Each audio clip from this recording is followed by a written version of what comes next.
நான் ரெட் ஜெயண்ட்டை குண்டூசியாக பார்க்கிறேன். நீங்கெல்லாம் பேப்பர் குத்துறதுன்னு சொல்றீங்க, நான் உயிரை எடுத்துருங்க. கபலி ஃபார்ம்ஸோட சாம்பிள் பேக் பை 4 get 4 ஆஃபர்ல இப்ப போயிட்டு இருக்கு. டிஸ்கிரிப்ஷன் லிங்க் இருக்கு, கிளிக் பண்ணி வாங்கிக்கோங்க. இந்தியாவிலே ஃபர்ஸ்ட் டைம் ஃளைட் விசிட் ஹெலிகாப்டர்லங்க. நம்ம Manju groups in blue spot 3.0 grand லான்ச்ல யாக்குல்டின் தனித்துவமான ப்ரோபயோட்டிக் LCS செரிமானத்தை மேம்படுத்தவும் மற்றும் நோய் எதிர்ப்பு சக்தியை உருவாக்கவும் உதவுகிறது. ரெட் ஜெயண்ட்னு ஒருத்தவங்களுடைய ஆக்குபேஷன் இருக்குங்கிறதுனால தான் எதை பற்றியோ பேசியது கூட ரெட் ஜெயண்ட்னு வெளியில வருதுன்னா அப்ப வெளியில பேசிட்டு இருக்காங்க. சினிமாவில் ஒரு சுதந்திரம் தடைபடுது. சினிமா ரெட் ஜெயண்ட்லேருந்து காப்பாற்றப்படணுங்கிற வார்த்தைக்குள்ளே வரல. நான் சினிமா காப்பாற்றப்பட வேண்டும், அது யாராக இருந்தாலும். இவர்களை போட்டு நசுக்குவது இருக்கு இல்லையா, அது ஒரு விதமான மிக மோசமான செயல். ஆதிக்கத்தையும் அதிகாரத்தையும் சினிமாவில் செலுத்துவது எனக்கு விருப்பமில்லை. நீங்க என்ன கட்சி மாறிட்டீங்களான்னு கேட்க போறீங்க. கட்சி மாற ஐடியா இல்லையா இப்போதைக்கு சார்? நீங்கள் சமீபத்தில் பிறந்த நாளுக்கு போயிட்டு வாழ்த்து பெற்றுட்டு வந்தீங்க துணை முதல்வர்கிட்டையும் அன்பில் மகேஷ் போய் அந்த ஃபோட்டோ வெளியிட்டு இருந்தீங்க இல்லையா? சமாதானப்படுத்த தான் போயிருக்காரு. 2005 தலைவர் பீச்சில் பதவி ஏற்கும்போது முன்னாடி லைனில் எனக்கு சீட்டு கொடுத்தாரு. நான் அப்போலேருந்து அரசியல் எந்த தொண்டன் போய் கேட்டாலும் முரண்பாடு இருக்கும், நான் சொல்ல மாட்டேன். தலைவர்களோடு பேசுவது என்பது உங்களால் முடியாத பட்சத்தில் கருத்துக்களையோ எதிர்ப்புகளையோ எப்படியாவது தெரிவித்து விடுங்கள். 2026 தாவேகாவோ அதிமுகவோ நாம் தமிழரோ பாரதிய ஜனதாவோ இந்த ஆயுதத்தை எடுத்து. பிகைண்ட் ரூட்ஸ் நேயர்களுக்கு வணக்கம். இன்றைய சிறப்பு நேர்காணலில் நடிகரும் அரசியல்வாதியுமான போஸ் வெங்கட் அவர்கள் இணைந்திருக்கிறார். வணக்கம் சார். சினிமாவில் இருக்கக்கூடிய அரசியல் அதை நீங்கள் பேசியிருந்தீங்க, ஆனால் யார் என்னென்னலாம் குறிப்பிடலை. ஆனால் அந்த விஷயம் நடக்குது, அது பார்க்குறவங்களுக்கு அப்படி தான் தெரியுது. ஏன்னா எதிர்கட்சிகளும் தொடர்ச்சியாக அந்த மாதிரியான குற்றச்சாட்டுகளை வைக்கிறாங்க. இதை தாண்டி நடிகர் சங்கத்தில் முக்கிய அங்கம் வகிக்கக்கூடிய ஒரு நபருமே கூட 2 வருடத்துக்கு முன்னாடி இதை பெருசாக விவாதமாக எழுப்பியிருந்தாருடைய படம் ரிலீஸ் ஆகிருக்கும்போது இது எப்படி பார்க்குறீங்க? உங்களுடைய கருத்தில் நீங்களே திருப்பி ஒரு ஆய்வு மேற்கொண்டு திருப்பி நீங்களே ஒரு விளக்கம் கொடுக்கலாம். இதை எப்படி சொல்கிறதுனா, இதுக்கு பதில் நம்ம ஒரு பேர் குறிப்பிடாமல் ஒரு விஷயத்த சொல்கிறோம். இப்போ நான் உங்ககிட்ட சொல்கிறேன், இந்த மாதிரி சினிமாவில் சில ஆளுமைகள் இருக்குது, அதனால சினிமாவில் ஒரு சுதந்திரம் தடைபடுது. அது சினிமாவுக்கு அது இப்போ நான் ஒரு ஒரு தொழில் பண்ணுறேன்னு வச்சுக்கோங்களேன். நான் என்னென்னா ஒரு பெட்டி கடை வச்சுருக்கேன்னா எங்களுக்கு ஒரு சங்கம் இருக்கும். நான் பெட்டி கடைக்காக போராடி தான் ஆகணும், ஏன்னா எனக்கு என் பெட்டி கடையை காப்பாற்றி ஆகணும். ஒரு மளிகை கடை வச்சுருக்கேனாலும் அதுதான், டிபார்ட்மெண்ட் ஸ்டோர் வச்சுருக்கேனாலும் அதான். நான் என்னவாக இருக்கிறேனோ அது சம்மந்தப்பட்ட நானோ இல்லை என்னை சார்ந்த தோழர்களோ தோற்று போயிடக்கூடாதுங்கிறது எனக்கு இருக்கும். அப்படி ஒரு எண்ணம் எனக்கு சினிமாவில், ஏன்னா என் சினிமாவே நான் எந்த காலத்துலையும் விட்டு கொடுக்க மாட்டேன், எதற்காகவும் விட்டு கொடுக்க மாட்டேன் அப்படிங்கிறதுல ஐ எம் வெரி கிளியர். அப்போது இந்த பேட்டியை பற்றிய எதை பற்றியுமே நான் விவாதம் பண்ண தயாராக இல்லை, நான் பின்வாங்கவும் தயாராக இல்லை. ஆனால் எனக்கு இம்மீடியட்டாக எல்லாரும் ரெட் ஜெயண்ட்னு போட்டாங்க. எனக்கு ஆனால் என்னை ஃபோன் பண்ணி திட்டினது ரெட் ஜெயண்ட் இல்லை, நீ எப்படி எங்களை பற்றி பேசலான்னு சொன்ன ஒரு ஆள் வேற. ஸோ எனக்கு அது பயங்கர காமெடியாக இருந்தது ரெட் ஜெயண்ட் படம். பட் என்னுடைய கேள்வி அப்படியே உல்ட்டாவாக மாறுது. நான் ஒரு சினிமாவில் நடக்கக்கூடிய ஒரு இன்சிடெண்ட்டை, அது நான் சொன்னது கூட ரொம்ப பின்னோக்கி சொன்னது, இன்றைக்கி அது வைரல் ஆகுது. அப்படி சொல்லும் பொழுது உங்களுக்கு அதை கேட்கும் பொழுது என்ன கம்பெனியாக தோன்றியது? என்ன தோணுது? கடந்த காலங்களில் அதையெல்லாம் பேசு பொருள் எல்லாத்தையும் வச்சு பார்க்கும்போது ரெட் ஜெயண்ட் அப்படிங்கிறது எல்லாருடைய நோக்கமாகவும் இருந்துச்சு. அந்த புகார்களை வைக்கும் போது நீங்க ஒரு ரைட்டராக இருந்தால் என்ன எழுதுவீங்க? திரு போஸ் அவர்கள் ரெட் ஜெயண்டே எழுதி சொல்லுவீங்களா, சொல்ல மாட்டீங்களா? ஏன்னா படமும் அப்படிதான் ரிலீஸ் ஆயிருக்கு. அப்போ உங்களுக்கு இந்த எண்ணம் இருக்கிறது என்றால் இது அப்போ பேசு பொருளாக இருக்கிறதா? இப்போ இது பேசு பொருளாக இருக்கிறது என்றால் இது மக்களிடம் போய் சென்றடைந்திருக்குமா? தமிழகத்தை பொறுத்த வரைக்கும் கிட்டத்தட்ட வாக்காளர்களாக இருக்கக்கூடிய பகுதி பேர் குறைந்தபட்சமாவது போய் இந்த நியூஸ் சேர்ந்துருக்குமா? இப்போ இதை பற்றி போஸ்ட் பேசியிருக்கிறான். அப்போ ஏற்கனவே மக்கள் மத்தியில் போய் என்ன சேர்ந்துருக்கு? இந்த மாதிரி ரெட் ஜெயண்ட்னு ஒருத்தவங்களுடைய ஆக்குபேஷன் இருக்குங்கிறதுனால தான் நான் பேர் சொல்லாமல் எதை பற்றியோ பேசியது கூட ரெட் ஜெயண்ட்னு வெளியில் வருதுன்னா அப்போ வெளியில் பேசிகிட்டு இருக்காங்கன்னு அர்த்தம். இப்போ இதுக்கு நான் ஒரு விஷயம் சொல்லிடுறேன். நீங்கள் இந்த கேள்வியை கேட்பீங்கன்னு தான் நான் பயத்திலே இருந்தேன். நீங்கள் என்ன கட்சி மாறிட்டீங்களான்னு கேட்க போறீங்கன்னா அதுதான். நான் ஆக்சுவலாக நான் வந்தோடனே நீங்கள் என்னை இன்டர்வியூ கூப்பிட்டோன்னே அந்த கேள்வி வைக்கலாம் தான்.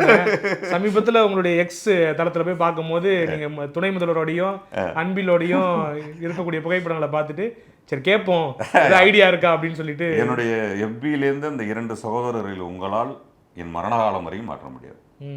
அது நானும் மாற்ற மாட்டேன், அது மாறாது. அது அது கட்சி மாற ஐடியா இல்லையா இப்போதைக்கு? சார் நீ எப்படி இருக்குன்னு கேட்டால், சார் நீங்கள் உள்ளுக்குள்ள இதயத்தையும் மூளையும் மட்டும் பிடுங்கி போட்டுருங்க, 2 கண்கள் இல்லாமல் வாழ முடியுமான்னு கேட்குற மாதிரி இருக்குது சார். எனக்கு பிறந்ததுலேருந்தே ஒரு கொள்கையின் தந்தையிடமிருந்து ஊட்டப்பட்டிருக்கிறது. பரம்பரையாக திராவிட முன்னேற்றக் கழகம் எனக்கு வந்து பெரியார் தான் எல்லாமே, அண்ணா தான் எல்லாமே, கலைஞர் தான் எல்லாமே, என்னுடைய தளபதி சின்னவர்னு நாங்கள் அப்படியே தொடர்ந்து வர்றோம். எங்களுக்கு வந்துட்டு முரண்பாடுகள் கட்சிக்குள்ளே இருக்கான்னு கேட்டால் எந்த தொண்டன் போய் கேட்டாலும் முரண்பாடு இருக்கும், நான் சொல்ல மாட்டேன்.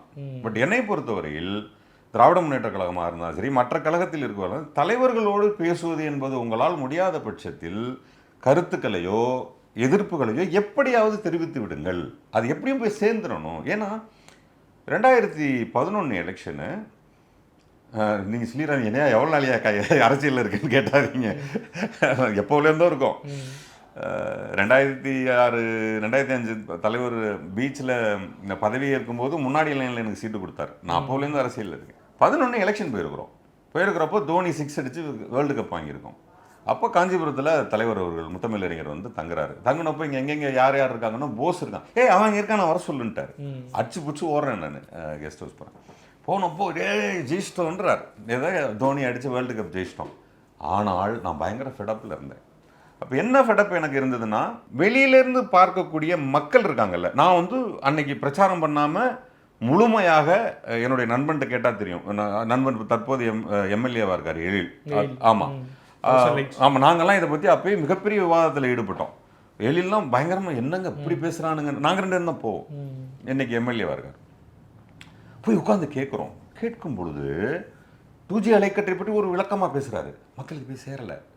திராவிட முன்னேற்ற கழகம் அந்த ஊழல் செய்தது, இந்த ஊழல் செய்தது, மக்களுக்கு அது புரியல. இதை நான் கலைஞரிடம் அன்றே சொன்னேன். நான் 2011 என்ற அந்த கேரக்டர் இருந்தது. நான் கலைஞர்கிட்ட போய் அன்னைக்கே சொன்னேன், ஐயா நம்ம நல்லது பண்ணுறோமா கெட்டது பண்ணுறோமாங்கிறது பிரச்சனை இங்கே இல்லை. ஆனால் பேசு பொருளாவதற்கு எதை பயன்படுத்துகிறார்கள்? எளிதில் மக்களிடம் எது போய் சேர்கிறதோ அதை பயன்படுத்துகிறார்கள். ஆகவே மக்களிடம் எதிர்பிரச்சாரம் செய்வதற்கு நான் ஏன் இன்னைக்கே அது பேசுகிறேன், 2025 பிகினிங்லேயே பேசுகிறேன். 2026 தாவேகாவோ அதிமுகவோ நாம் தமிழரோ பாரதிய ஜனதாவோ இந்த ஆயுதத்தை எடுக்கும் மைய பேசுபொருளா மாத்திடுவாங்க. அப்ப இதை வந்து ஒரு தொண்டனா நான் சொல்லணுமா இல்லையா? இல்ல, இந்த அந்த இன்டர்வியூ பத்தி சொல்லல, இந்த இன்டர்வியூல சொல்றேன். அதான் 2 பொறுப்பு இருக்கா உங்களுக்கு. இப்ப இதுல வந்து நான் எப்படி புரிஞ்சுக்கிறேன்னாக்கா, சினிமா கலைஞனா எனக்கு சினிமாவுமே ஒரு வகையில் ஆரோக்கியமாக காப்பாற்றப்படணும், இன்னொரு பக்கம் கட்சியின் மீதான எந்தவித அவப்பெயரும் ஏற்பட்டுறக்கூடாது அப்படிங்கிற அந்த புள்ளியிலேருந்து ஏதோ ஒரு இல்லைங்க. நான் சினிமா ரெட் ஜெயண்ட்லேருந்து காப்பாற்றப்படணுங்கிற வார்த்தைக்குள்ளே வரல. நான் சினிமா காப்பாற்றப்பட வேண்டும், அது யாராக இருந்தாலும், எனி கார்பரேட்ஸ். நான் நீங்கள் பல இன்டர்வியூஸில் நான் பேசுகிறது ஐ டாக் அபவுட் கார்பரேட்ஸ். நீங்கள் ஒரு இன்டர்வியூவில் கூட நீங்கள் என்னை பார்த்து நீங்கள் ரெட் ஜெயண்ட்னோ மற்றதெல்லாம் சொல்லியிருக்கோம். நான் யாரை பற்றியுமே சொல்ல விருப்பப்படலை. கார்பரேட்ஸ் அப்படின்னு ஒரு வார்த்தையில் நான் அதை முடிச்சிருவேன். அதை மீறி அது யாராக இருந்தாலும், நீங்களாக இருந்தாலும், நானாக இருந்தாலும், ஆதிக்கத்தையும் அதிகாரத்தையும் சினிமாவில் செலுத்துவதில் எனக்கு விருப்பமில்லை. ஏன்னா திரும்ப சொல்கிறேன், சினிமா என்ற தொழில் ஒரு சபலப்பிள்ளை தொழில். அது பெரிய புத்திசாலிகளுடைய தொழில் அல்ல, மிகச்சிறந்த அறிவாளிகளோட கலைஞர்களுடைய தளம். அவனுங்க சின்ன பிள்ளைங்க, அழகான பிள்ளைங்க. அவங்களுக்கு விகல்பமே இல்லை. திரு ரஜினிகாந்த் அவர்களுக்கு விகல்பம் அல்ல, திரு கமலஹாசன் அவர்கள் குழந்தை, திரு விஜய் அவர்கள் குழந்தை, திரு அஜித் அவர்கள் குழந்தை. அவர்களிடம்லாம் நீங்கள் போய் பார்த்தீங்கன்னா நீங்கள் கேட்குற கிரிமினாலிட்டி இல்லை. அவங்களுடைய பெரிய நோக்கமே கலை மட்டத்தில் அவ்வளவுதான். ஈவன் லோகேஷ் கனகராசி, even Ranjith, even Mari Selvaraj, everybody anybody யாரெல்லாம் சினிமாவில் இருக்கிறார்களோ, ஈவன் மீ, அவர்கள்கிட்ட பெரிய கிரிமினலிசம்லாம் இருக்காது. அதுக்குள்ளே காசு நீங்கள் மக்கள்கிட்ட கொண்டு இவன் ஒரு கலையை சேர்க்கணும்னு நினைக்கிறான். இப்போ இவனையும் அவனையும் நினைக்கிற மீடியமாக வரக்கூடியவர்கள் இருக்கிறாங்க இல்லையா, அவர்கள் இவர்களை போட்டு நசுக்குவது இருக்கு இல்லையா, அது ஒரு விதமான மிக மோசமான செயல். பல உலகத்தில் இருக்கக்கூடிய பல தொழில், பல நாடுகள் அழிந்ததற்கான காரணமே இந்த மாதிரி ஒரு தொழில் மூலமாக மக்களிடமிருந்து பணம் எடுப்பது. இது சினிமா. நான் வெவ்வேறு மாதிரி சொல்லலாம், எண்ணெய் கிடங்குகளை சொல்லலாம், நிலங்களை சொல்லலாம், கனிம வளங்களை சொல்லலாம்னா, நான் அது மாதிரி அந்த சினிமாங்கிற தொழில் இங்கே கையகப்படுத்தப்படக்கூடாதுங்கிறதுல நான் வெரி கிளியர். இப்போ கம்மிங் டு டிஎம்கே, இங்கே நான் என்ன சொல்கிறேன்னா, இதைத்தானே பயன்படுத்த போகிறாங்க, ஓகேங்களா? இப்போ என்னுடைய கேள்வி என்னென்னா, ஓஹோ இதை பயன்படுத்த போகிறார்கள், அப்போ இது நமக்கு தேவையில்லையே, தற்காத்து விலகி கொள்ளலாம்.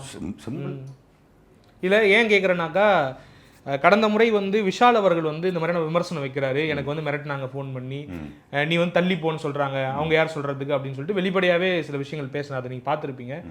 உடனே எதிர்த்தரப்புல இருந்து சக நடிகர்கள் வந்து என்ன சொல்கிறாங்கன்னாக்கா, எங்களுடைய படத்தை ரிலீஸ் பண்ணி கொடுத்ததே ரெட் ஜெயண்ட் தான், அவங்க வந்து கரெக்டா இருக்காங்க கணக்கு வழக்குல அப்படிங்கிற மாதிரி அவங்க ஒரு பக்கம் சப்போர்ட்டாவும் நிறைய பேர் பேசுனதை நம்ம பார்த்தோம். இதுல எந்த புள்ளியில வந்து இடிக்குதுனாக்கா இந்த பாசிட்டிவா பேசக்கூடிய விஷயங்கள் வந்து மட்டுப்பட்டுது, நெகட்டிவா பேசக்கூடிய விஷயங்கள் பெருசாயிடுதுன்னும் போது இவங்க சினிமாவை விட்டே கொஞ்சம் விலகி நிக்கிறது கொஞ்சம் ஆரோக்கியமான விஷயம்னு பாக்குறீங்களா டிஎம்கேக்கு? மக்கள் வந்து எப்பொழுதுமே ஆளுங்கட்சிக்கு எதிராக இருப்பார்கள். ஒரு சைக்காலஜி. ஒரு சைக்காலஜி என்னன்னா, திராவிட முன்னேற்ற கழகத்தை சேர்ந்த தொண்டர்கள் அப்படியே இருப்பாங்க, அதிமுகவை தொண்ட தோழர்கள் அப்படியே இருப்பாங்க, மற்ற கட்சியினை சேர்ந்த தோழர்கள் அப்படியே இருப்பாங்க. இந்த ஒரு 7% 8% நடுநிலையாளர்கள் இருக்காங்கல்ல, அவர்கள் எந்த கட்சி ஆண்டாலுமே அது எதிர்கட்சியாக பார்ப்பார்கள். எதிர்கட்சி ஆளுங்கட்சி இல்லை இங்கே பிரச்சனை. இந்த நடுநிலையாளர்கள் ஆளுங்கட்சியை எதிர்கட்சியாக பார்ப்பது என்னன்னா, ஒரு பேப்பர் நியூஸில் 1000 நல்ல விஷயங்களும் 4 நெகட்டிவ்ஸும் இருந்தால் 1000 நல்ல விஷயங்களும் அவன் படிக்கவே மாட்டான், 4 நெகட்டிவ் மட்டும்தான் படிப்பான். ஏன்னா அவன் நடுநிலையாளன். ஏன்னா அவனுக்கு இவனையும் பிடிக்காது அவனையும் பிடிக்காது இவனையும், அவன் தவறே நடக்கக்கூடாதும்மா. இங்கே தவறு என்பதற்கு இங்கே இருக்க யாருமே கத்தி எடுத்துட்டு போய் குத்துறதில்ல, யாருமே போய் செயினை பிடுங்கிறதில்ல. சம்பவங்கள் நடந்ததுக்கு அப்புறம் தான் போய் அது எவ்வளோ தீவிரமாக அதுக்கு நம்ம வந்து தீர்ப்பு கொடுத்தோங்கிறதெல்லாம் அடுத்தடுத்து உள்ளது. ஆனால் இந்த சம்பவமே முதல்வர் பண்ணதுமா. இப்போ அதை தான் சொல்லிட்டு இருக்கான். இப்போ நீங்கள் எல்லாமே பார்த்து, இது யாராக இருந்தாலும், அதிமுகவை சேர்ந்த திரு எடப்பாடி பழனிசாமி அவர்கள் இருந்தாலும், ஓபிஎஸ் அவர்கள் இருந்தாலும், அம்மா ஜெயலலிதா அவர்கள் இருந்தாலுமே இதை சொல்லுவான். சட்டம் ஒழுங்கு வந்தாலே நேரடியாக முதல்வருமா இது நடக்கும். ஸோ இப்போ இவனுக்கு அல்வா சாப்பிட்ற மாதிரி, லட்டு சாப்பிட்ற மாதிரி இந்தா வச்சுக்கோ ரெட் ஜெயண்ட்னு ஒன்று கொடுத்தா அவன் என்ன பண்ணுவான்? ஏன் கேட்கறா 2006-11 இந்த மாதிரியான படிப்பினையை திமுக கட்சி இருக்கிறது நான் பார்த்தேங்க. நான் தலைவர் கலைஞர்கள் இதை நான் தான் சொன்னேன். அதற்கு சாட்சி பக்கத்தில் ஆளுங்க இருக்காங்க. ஐயா துரைமுருகன் அவர்கள் அருகில் இருந்தார்கள், என்னுடைய சக தோழர்கள் கட்சிக்காரர்கள் நிறைய பேர் இருந்தாங்க. அன்னைக்கு நான் அதை சொன்னேன், அது தலைவர் அவர்களுக்கும் தெரிஞ்சிருந்தது அன்னைக்கு. ஆனால் அது ரிஃப்ளெக்ட் ஆச்சா இல்லையா? இப்போ மக்கள் காலப்போக்கில் 2017 தீர்ப்பு வந்ததுக்கப்புறம் 2G அலைக்கற்றை வெறும் காற்றுன்னாங்க. இப்போ நீங்கள் திரும்ப 2011 எலெக்ஷனை திரும்ப வைக்க முடியுமா? அப்போது இருக்கிற ஆட்சியிலே 2006 2011 ஆட்சி தான் தமிழகத்தில் நடந்ததே மிகச்சிறந்த ஆட்சிங்கிறது குறிப்பேட்டிலே இருக்குது. திரு கலைஞர்களுடைய ஆட்சி, உள்ளாட்சித்துறை அமைச்சராக இருந்தார் தளபதி அவர்கள் நினைக்கிறேன். ஸோ மிகச்சிறந்த ஆட்சி அது. அவ்வளவு நலத்திட்டங்களை கொடுத்த ஆட்சி, டிவி கொடுக்கப்பட்டது, போக்குவரத்துக்கு எல்லாம் பயங்கரமான ஆட்சி அது. அந்த ஆட்சியவே நம்ம ஆளுங்க தூக்கி போட்டாங்க. கடைசியாக கேட்டால் சன் டிவி சினிமா அழிச்சிருச்சு. இப்போ இந்த மக்களுக்கு நான் கேட்குறேன், இவங்க நாளைக்கு இந்த பிரச்சாரத்தை தான் எடுக்க போகிறான். யார்? எல்லா கட்சிக்காரனும் எடுக்க போகிறான். மக்கள்கிட்ட நான் கேட்குறேன், சினிமாக்காரனாக நான் போராடுகிறேன், என் சினிமாக்காரர்களுடைய மொத்த எண்ணிக்கை 10 லட்சத்திற்குள், நீங்கள் 8 கோடி பேர், ஓகேங்களா? அவர்கள் சினிமாவை அழித்து விட்டது ஒரு நிறுவனம் என்று சொல்பவர்களுடைய மொத்த எண்ணிக்கையை 150-200 தாண்டாது, ஓகேங்களா? இதை நம்ம எளிதில் தடுத்தும் விடலாம். இது எல்லாமே ரொம்ப எளிதில் நடந்தது, ஈஸியாக முடிஞ்சிடும். ஆனால் இந்த குண்டூசியை எடுத்துகிட்டு வந்தால் அவங்க கண்ணை குத்துவான். அதுதான் நான் கேட்குறேன். ஏன் கேட்குறேன்னா, இப்போ ஏடிஎம்கே இருக்காங்கன்னு வச்சுக்கோங்க, அது உள்ளே என்ட்ரா வரது இல்லை. ஏடிஎம்கே விலகியே தான் நிற்கிறாங்க. மீடியா லாபிக்குள்ளேயோ இல்லை சினிமா லாபிக்குள்ளேயோ உள்ளே போகிறதே இல்லை. நீங்கள் நல்லதே பண்ணுறதா கூட இருக்கட்டும், சினிமாவுக்கு அவங்க உஷாரா வெளியே இருக்காங்கல்ல, நம்ம ஏன் தொடர்ச்சியாக திருப்பி அதில் ஒரு சாரி, இப்போ இதுக்கு நான் பதில் சொல்லணும்னு நல்ல வேலைக்கு இந்த கேள்வி கேட்டீங்க, அது முதல்ல நன்றி தெரிவிச்சுக்கிறேன். குடும்பமாக நீ யார், அது ரொம்ப முக்கியம். தொழிலாக நீ யார்? நிச்சயமாக எடப்பாடி பழனிசாமியுடைய மகன் ப்ரொடியூசராக வரமாட்டார், ஆனால் கலைஞருடைய பேரன் ப்ரொடியூசராக வருவார். இல்ல ஜெயலலிதா ஜெனட்டிக்கலி அவருக்கு மகன் பேரன் இல்லை, அதனால அது நீங்க கருத்துக்குள்ள வராது. எம்ஜிஆர் அவர்களுக்கும் மகன் பேரன் இல்லை. அவங்களுமே அந்த உள்ள அவ்வளவு ஈடுபாடு காட்ட இல்லை, காரணம் ஜெனட்டிக்ஸ் இல்லை. அவங்களுடைய ஜெனரேஷன் வரல. அப்படி ஜெனரேஷன் வரும் பட்சத்தில் கலைஞர் அவர்கள் வந்தாருன்னா முத்து அவர்களும் வந்தார்கள், தளபதி அவர்களும் வந்தார்கள். இது வந்து ரத்தம் சும்மா விடாது. என் மகன் நடிக்க வந்துட்டான், சும்மா இருக்க மாட்டாங்க அவங்க. ஸோ அந்த வகையில தான் திரு உதயநிதி ஸ்டாலின் அவர்கள், துணை முதல்வர்கள் வந்ததும் நீங்கள் அந்த கணக்கில் தான் வச்சுக்கணும். அது வந்து தவிர்க்க முடியாது. நான் சொல்வது, நீங்கள் நல்லது செய்தீர்களா கெட்டது செய்தீர்களா என்ற கேள்வி இங்கு இல்லை. மக்களை பொறுத்தவரையில் அவர்களிடம் ஒரு பொய், முழு பொய்யை, இப்போ ஒன்றும் கிடையாது, ஒரு நிறைய நெய் டப்பா இருக்குது, அந்த நெய் டப்பாவில் போயிட்டு ஒரு நெய் வாங்குறீங்க, ஃபுல்லாக போலி, அதை வாங்கிட்டீங்க. வாங்கி அந்த நெய் டப்பா யூஸ் பண்ணிட்டு, ஏங்க இது போலி நெய்ங்க, ஐயோ அப்படியா, இருங்க நான் இன்னொன்று தரேன்பா, அதை எடுத்துகிட்டு போய் இன்னொன்று தரேன். ஏனென்றால் அவன்கிட்ட இருக்கிறது அத்தனையும் போலி நெய் தான். உங்களை அவன் திட்ட மாட்டான், பெய் பேச மாட்டான், எதுவுமே பண்ண மாட்டான். ஏன்னா அவன்கிட்ட இருக்கிறதெல்லாம் பொய் தானே. அதே போல் எதிர்கட்சியை பொறுத்த வரைக்கும் திமுக மேல் வைப்பது அத்தனையும் பொய். அவன் ஒரு நெய் டப்பாலேன்னு இன்னொரு நெய் டப்பாவை தருவான். நீங்களே தேவையில்லாமல் போய் இந்த மாதிரியான ஒரு விஷயத்தில் நீங்கள் ஏமாட்டணும். ஸோ அவன் ரெடியாக இருக்கான் தானே. உங்கள் ஆட்சியை குறை சொல்வதற்கு 1 2 3 நாள்னு டிக் பண்ணிக்கிட்டே இருப்பான். நான் உதாரணத்துக்கு ஒன்று சொல்கிறேன், நாளைக்கு வரப்போகிறது கொஞ்சம் ஏர்லியராக சொல்லலாங்கிறதுக்காக சொல்கிறேன். விஜய் 69 ஒன்று வருது, நீங்கள் நம்ப மாட்டீங்க. நான் ஒரு தியேட்டரில் படம் பார்த்துட்ருக்கிறேன், ஒருத்தன் சத்தமாக சொல்கிறான், என்னடா ரெட் ஜெயிண்ட்னு வரல அப்படிங்கிறான். அது ரெட் ஜெயிண்ட்னு வரலைங்கிறது இல்லை அவனுடைய நோக்கம். அங்கே ரெட் ஜெயிண்ட்னு வரலன்னா அந்த சத்தத்தை எல்லாரும் கேட்கணுங்கிறதுக்காக தான் சத்தமாக சொல்கிறான். அவன் என்ன நினைக்கிறான், ஒரு நெகட்டிவ் பப்ளிசிட்டியை கிரியேட் பண்ணுறான். ஏன் அந்த சூழல் இங்கே கிரியேட் ஆகுது? இப்படியே கேட்குறாங்க, சத்தமாக கேட்குறாங்க, என்னப்பா ரெட் ஜெயிண்ட்னு வரல அப்படிங்கிறான். அப்படின்னா அவனுடைய மனநிலையாக என்ன நம்ம வந்து அவனை ஃபோக்கஸ் பண்ணி வச்சுருக்கிறோம். இல்லை, அதற்கான நீங்கள் சொன்ன மாதிரி அதற்கான வழியுமே இங்கே ஏற்படுத்தப்பட்டிருக்கு இல்லையா? நீங்கள் சொன்ன மாதிரி நீங்கள் அந்த பேட்டில் குறிப்பிட்டிருந்தீங்க 12 மாதங்களுக்கு ஒரு 12 பெரிய படம் ரிலீஸ் ஆகுதான், அது அந்த பேனல் தான் ரிலீஸ் ஆகுது. யதார்த்தம் அதுவாக தான் இருக்குது. இப்போ இன்னொன்று பார்த்தீங்கன்னாக்கா 4 சின்ன படம் ரிலீஸ் ஆகுது, அது ஓடணும்னா கூட யாரோ ஒருத்தவங்க தீர்மானிக்க வேண்டியதாக இருக்குது அப்படின்னும் பொழுது நீங்களே அதை ஒரு வருத்தப்பட்டு சொல்லியிருந்தீங்க. இதற்கான அரசியல், இதை தாண்டி ஏதாவது அரசியல் இருக்கா சினிமாக்குள்ள, இல்லை இதுதானா? இல்லை, என்னை பொறுத்தவரையில் அந்த சின்ன படங்கள் அந்த இன்டர்வியூஸ் பொறுத்த வரைக்கும் அது நான் வந்து முழுமையாக நான் சொன்னதில் ரெட் ஜெயிண்ட்ங்கிற வார்த்தையை பயன்படுத்தலை. அது தெளிவா நான் என்ன சொல்கிறேன், அதுக்கு நான் வந்து உங்ககிட்ட இல்லை நான் ரெட் ஜெயின்லாம் சொல்லலை அப்படின்னு சொல்கிறதும் இந்த காலகட்டத்துக்கு சரியாக இருக்காது. ஏன் சரியாக இருக்காதுன்னா இவன் நான் மாதிரி பேசுகிறான்ட்டு போயிடுவாங்க. ஆனால் அந்த இன்டர்வியூ எடுக்கப்பட்ட நேரம், எடுக்கப்பட்ட காலம், அதில் சொல்லப்பட்ட வார்த்தைகள், அதெல்லாம் நீங்கள் வந்து இன்னும் டெப்த்தாக பார்த்தீங்கன்னா வேறையாக இருக்கும். பட் நான் அந்த ஆர்கியூமெண்ட்டுக்குள்ள நோ சொல்கிற ஆள் நான் கிடையாது. ஒன்ஸ் நீ ஒரு விஷயத்த சொல்லிட்ட, மக்கள்கிட்ட அது என்னவாக போய் சேர்ந்துருக்கிறதோ அதோடு சேர்ந்து விவாதம் செய்வது சரியே தவிர, நான் வந்து ஒரு பியூர் ஹார்ட்டட் அண்ட் நான் சொல்ல வர்றதில் ஐ எம் வெரி கிளியர். எனக்கு பெரியாரை பிடிக்கும் என்று சொல்லிவிட்டு பின்னாடி பெரியார் எனக்கு பிடிக்காது அப்படின்னு சொல்கிற ஆள் நான் கிடையாது. ஸோ அதனால் ஐ எம் கிளியர். இப்போ இந்த விஷயத்தை பொறுத்த வரைக்கும் சொல்யூஷன் என்ன? நான் ஐ நீட் சொல்யூஷன். நான் என்ன கேட்குறேன், நாங்கள் எதை தொடர்ந்து செல்கிறோம் அப்படின்னா, தலைவர் அவர்களை தொடர்ந்து சென்றோம், பின்பு எங்களுடைய தளபதி அவர்கள் முதல்வராக வந்தார்கள், அவர்களை தொடர்ந்து சென்றோம், பின்பு வந்து சின்னவர் வந்து துணை முதல்வராகிறாரு. ஆகும் பொழுது பல திட்டங்கள் போடப்படுகிறது. இப்போ நாங்கள் என்ன பண்ணுறோம், அவரை அடிக்கடி போய் தொந்தரவு பண்ண முடியாதுங்கிறதுக்காக நம்முடைய கல்வித்துறை அமைச்சரோடு ஒரு டீமாக இருந்து பல நல்ல விஷயங்களை பேசுகிறோம், விவாதம் பண்ணுறோம், எல்லாம் பண்ணிக்கிட்டு இருக்கும் பொழுது இந்த சூழலில் திரு துணை முதல்வர் அவர்களை அடுத்தடுத்த அரசியல் தளத்தில் கொண்டு போய் வைக்கக்கூடிய தொண்டர்களாக நாங்களும் இருக்கிறோம். அப்போ திமுக காரனா இப்போ இந்த கிளாரிட்டி யார் கொடுத்தாங்கன்னு எனக்கு தெரியல. அப்படி இருக்கும் பொழுது அவரோடு துணை இருக்கக்கூடிய திரு துணை முதல்வரோடு அருகில் இருக்கக்கூடியவர்களாக இருக்கட்டும், தூரத்தில் இருக்கக்கூடியவர்களாக இருக்கட்டும், நெருங்கியவர்களாக இருக்கட்டும், பொறுப்பில் இருக்கிறவர்களாக, பொறுப்பில் இல்லாதவர்களாக இருக்கட்டும், யாரும் அவரிடம் சொல்ல முடியாத விஷயங்களை போஸ் வெங்கட் சொல்லுவாங்க. அது ரொம்ப ஆரோக்கியமான விஷயம். அது கட்ஸ் இருக்கணும் கண்டிப்பாக. ஒரு அரசியல் கடத்தில் ஒரு கட்சியில் இருக்குன்னா இதில் தலைமைகளுக்கு சில பண்பு இருக்கும். கலைஞருக்கு அது உண்டுன்னு சொல்லுவாங்க. யார் ஒன்றா எதிர்த்து அவர் எது வேணால் பேசலாம், வீட்டில் கூட போய் கத்திட்டு கூட வரலாம், அவன் அப்படி தான் கத்திட்டு போவான் அப்படிங்க அப்படின்னு சொல்லிட்டு போவார், கடந்து போவார்னு கேள்விப்பட்டிருக்கோம். அந்த மாதிரி இப்போ இருக்கக்கூடிய முதலமைச்சருக்கு இருக்கா? ஆனால் எனக்கு என்ன ஒரு கேள்வினாக்கா, அதை தாண்டி இருக்கக்கூடிய 2ஆம் கட்ட தலைவர்கள்லாம் அவ்வளோ சீக்கிரம் புரிஞ்சிக்க மாட்டாங்க. இன்னும் தொண்டர்கள், இன்னும் அடுத்தடுத்த மட்டத்தில் இருக்கவங்கலாம் வந்து கடிந்து கொள்வாங்க இல்லையா? அந்த மாதிரி ஏதாவது ஃபோன் கால்ஸ் கடிந்து கொண்டது அந்த மாதிரி ஏதாவது நடந்ததா? அது அந்த டீசென்சி வந்து ரொம்ப அழகாக மெயின்டைன் பண்ணுவாங்க திமுகவை பொறுத்தவரையில். ஏன்னா ஒரு சுயமரியாதை மூலமாக வளர்ந்த கட்சி. ஒருத்தனுடைய கருத்தியலில் கை வைப்பதில் திமுக எந்த காலத்திலையும் பண்ணாது. நான் ஒரு கருத்தியல் தான் பேசியிருக்கிறேன். நீ என்ன அப்படி பேசிட்டேன்னு இது வரைக்கும் எனக்கு ஒரு ஃபோன் கால் வந்தது கிடையாது. எனக்கு இதில் என்ன இன்னொரு விஷயம்னா, திராவிட முன்னேற்ற கழகத்தை சேர்ந்த பல ஆயிரம் பல லட்சம் தொண்டர்கள், தோழர்கள், என்னுடைய நண்பர்கள், என்கிட்ட பல எண்கள் இருக்குது. யாருமே ஃபோன் பண்ணி கண்டிக்கலை. ஓகே, உடனே கண்டிப்பாங்க. அண்ணா அண்ணா இப்படி வார்த்தையை சொல்லிட்டீங்க, இப்படி சொல்லாதீங்கலாம் சொல்லுவாங்க. ஏன் சொல்லலைன்னா எல்லார் மனசுலையும் இப்படி ஒன்று இருக்கு போல இருக்கு. இது ஒரு பெருசாக போய் டெப்த்தாக எல்லார் மனசுலையும் உட்காந்துருச்சு. முதல்ல அது வெளியே எடுக்கணும். சரி, அண்ணன் சரியாக தான் பேசியிருக்காங்க. ஆமாம். அப்புறம் இன்னொன்று, நீங்கள் முதல்ல சொன்ன மாதிரி தலைவர் கலைஞர் அவர்கள் அது ரொம்ப அழகாக எழுதியிருப்பாங்க. அதை ஒரு குண்டூசி கீழே விழுந்துருது, அதை எடுக்க சொல்கிறார். அவர் தேடி பார்த்துட்டு உதவியாளர் சொல்கிறாரு, ஐயா காணும், அதை எப்படியா தேடி எடுன்றாரு. ஒரு கட்டத்தில் கீழே கையை விரலை விட்டு எடுத்து கையில் கொடுத்துட்டு, ஏங்க ஒரு குண்டூசி பேப்பர் குத்துறது, அதை போய் இன்னும் குத்தும் ஒரு நிமிஷம், நீ இந்த குண்டூசி என்னவாக பார்க்கிறாய்? பேப்பர் குத்தும் குண்டூசியாக பார்க்கிறாய். நான் என்னவா பார்க்குறேன்னா, ஒருவேளை அது என் காலில் குத்தி அது சீல் வச்சு அது டெவலப் ஆகி எங்கேயோ ஒரு இடத்துல எனக்கான ஆபத்தை இந்த குண்டூசி தீர்மானிக்குமா இல்லையான்னு அவர் ஆம் என்கிறார். ஆம், ஒரு குண்டூசியை 2 விதத்தில் பார்க்க வேண்டும்ங்கிறார். நான் ரெட் ஜெயண்டி குண்டூசியாக பார்க்கிறேன். நீங்கள்லாம் பேப்பர் குத்துறதுன்னு சொல்கிறீங்க, நான் உயிரை எடுத்துருங்கிறேன். ஓகே, இது பெரிய ஸ்டேட்மெண்ட்டு. ஆமாம். நான் என்ன கேட்குறேன், எனக்கு நான் முன்னாடி நீங்கள் நடிகர், நானும் அவரும் நிறைய பேசியிருக்கிறோம்.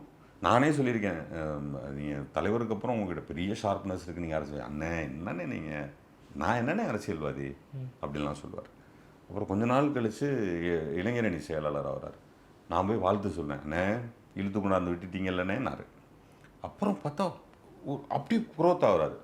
நான் தம்பின்னு கூப்பிடுவேன், இப்போ கூப்பிட்றதில்ல. தம்பி என்ன இப்படி ஆகிட்டீங்க, என்ன படிச்சிங்க?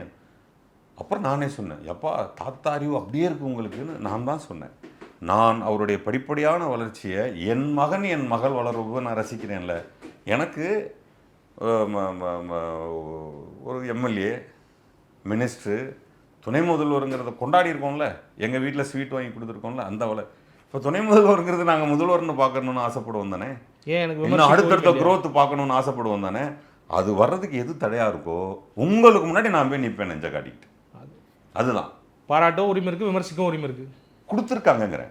இருக்கு என்பது வேறு, கொடுக்கப்பட்டிருக்கிறது என்பது வேறு. நான் வந்து இதே திமுகவை விமர்சனம் செய்த பொழுதோ இல்லை, ஏன் அந்த கேள்வி கேட்டேன்னா, நீங்கள் சமீபத்தில் பிறந்த நாளுக்கு போயிட்டு வாழ்த்து பெற்றுட்டு வந்தீங்க துணை முதல்வர்கிட்டையும், அன்பில் மகேஷ் போய் அந்த வீடியோ அந்த ஃபோட்டோ வெளியிட்டு இருந்தீங்க இல்லையா, சமாதானப்படுத்த தான் போயிருக்காரு அப்படிங்கிற மாதிரி பேசாரு. அதுக்கப்புறம் தான் இது வந்துச்சு. ஆனால் பட் அன்னைக்கு போனப்போ கூட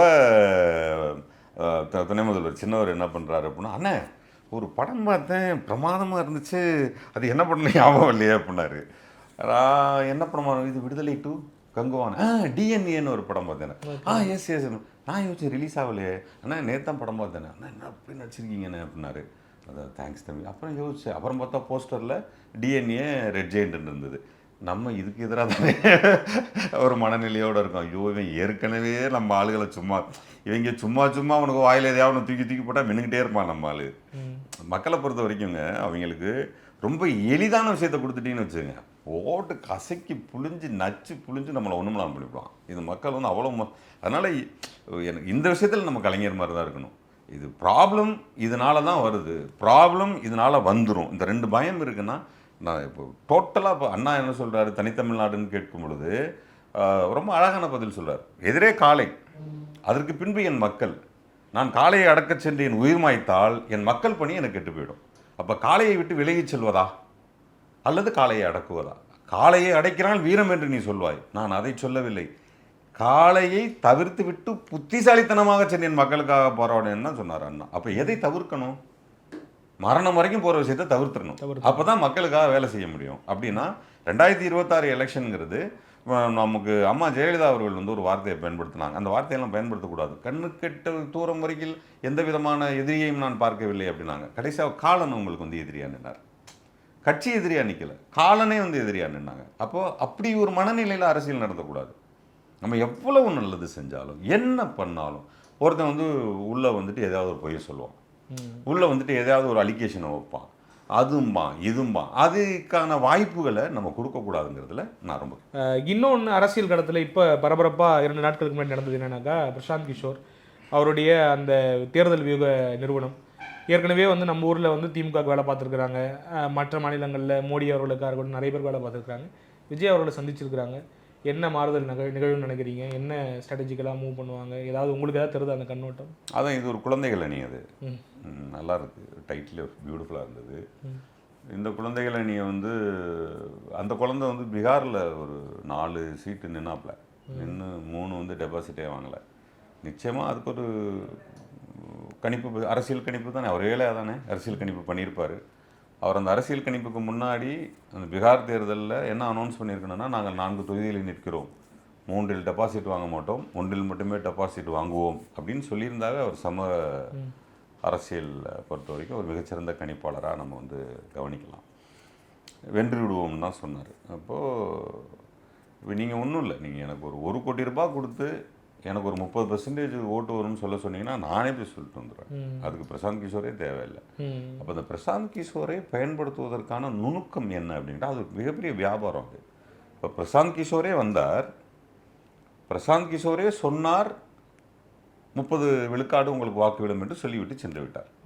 இந்த வார்த்தை நியூஸ் ஆகுறது இல்லை, அது காசு. ஆக்சுவலாக இது பெரிய காசு இல்லை. நான் ஏன் கேட்குறேன்னா, இப்போ திமுக கூட ஒர்க் பண்ணும்போது திமுகவுக்கு ஆல்ரெடி ஒரு பலம் இருக்கு. அப்போ அந்த காலகட்டத்தில் ஒரு கேள்வி வைக்கப்பட்டது, திமுக ஏன் இப்படியெல்லாம் நம்பி போயிட்டு ஒரு தேர்தல் வியூக கம்பெனி கூட கைக்கு ஒர்க்குறாங்க, கலைஞருடைய கட்சி உலகத்துக்கே தேர்தல் வியூகம் சொன்னவர், அப்படி கேள்வியெல்லாம் எழும்புச்சு இல்லையா? மக்கள் சக்தியோட இந்த தேர்தல் வியூகமும் தேவைப்படுது இந்த காலகட்டத்தில். அதுக்காக கேட்குறேன். ஏன்னா இப்போ விஜய் அவர்களுக்கு ஒரு பலம் இருக்கு. தேர்தல் வியூகம்ங்கிறது ஒரு நியூஸ் தான், அது ஒரு ஃபேக் நியூஸ் தான். அது என்னை பொறுத்த வரைக்கும் அது எந்த கட்சி பயன்படுத்தினாலும் அது ஃபேக் நியூஸ் தான்.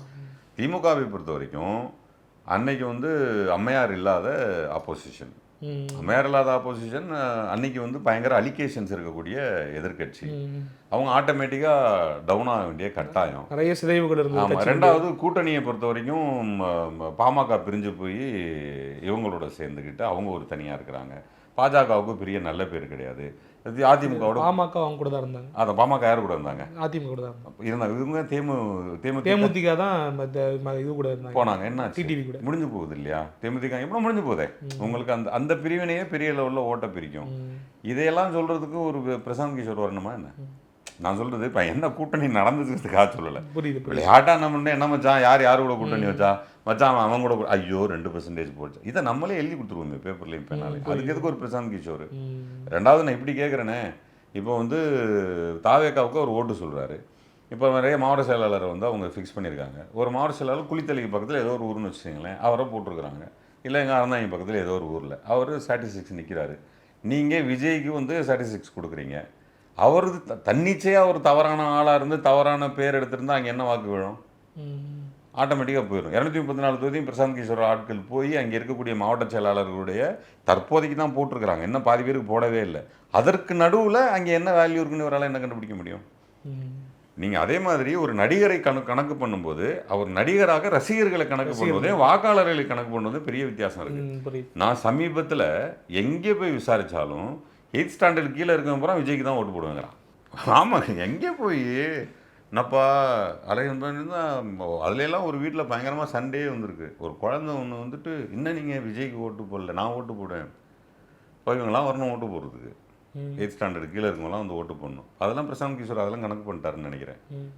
30 விழுக்காடுங்கிறத அவர் என்ன சொல்லுவாருன்னா 8ஆம் வகுப்பு கீழ் படித்த குழந்தை. இப்போ நம்ம குழந்தைகள் அணியே அதுக்கு தானே வச்சுருக்கோம். ஏன்னா அவங்க தானே அதிகபட்ச ரசிகர்களாக இருக்கிறாங்க. ஸோ அந்த பெரிய கிளாரிட்டி இருக்குது. என்னை பொறுத்த வரைக்கும் இந்த தேர்தல் வியூகம்ங்கிறது வந்து வியாபாரம். அது ஒரு வியாபார யுத்தி. அந்த வியாபார யுத்தியாக நாளைக்கு நம்ம யார் கூட கூட்டணி வைப்பது அதுக்கு அது பயன்படும்.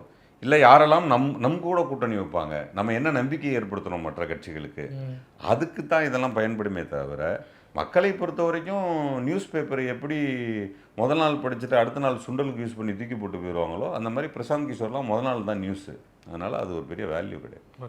கபலி ஃபார்ம்ஸோட சாம்பிள் பேக் பை 4get4 ஆஃபர்ல இப்ப போயிட்டு இருக்கு. டிஸ்கிரிப்ஷன் லிங்க் இருக்கு, கிளிக் பண்ணி வாங்கிக்கோங்க. இந்தியாவிலே ஃபர்ஸ்ட் டைம் சைட் விசிட் ஹெலிகாப்டர்லங்க. நம்ம Manju groups in blue spot 3.0 grand லான்ச்ல யாக்குல்டின் தனித்துவமான ப்ரோபயோட்டிக் LCS செரிமானத்தை மேம்படுத்தவும் மற்றும் நோய் எதிர்ப்பு சக்தியை உருவாக்கவும் உதவுகிறது.